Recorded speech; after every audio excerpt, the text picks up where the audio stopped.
So, welcome to the next part.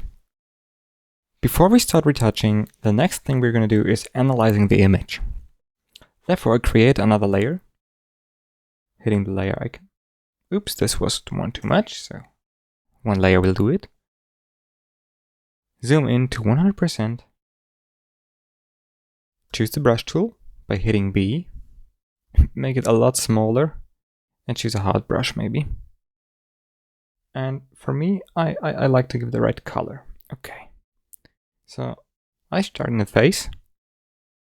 And what I'm gonna do now is I'm roughly selecting the areas that I want to work on, so I don't forget anything later on. So I want to work on the spots here, there. I want to remove this wrinkle, these spots here, this one, these. I want to work on this area here. I want to somehow increase this area a little bit.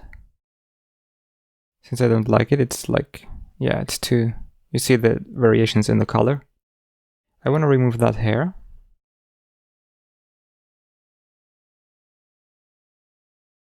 I want to remove that one. I want to correct the colors in here.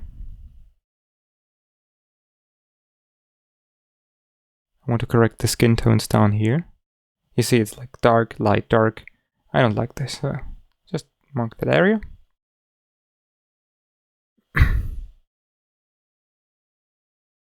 Of course I want to remove that one. Enhance these things.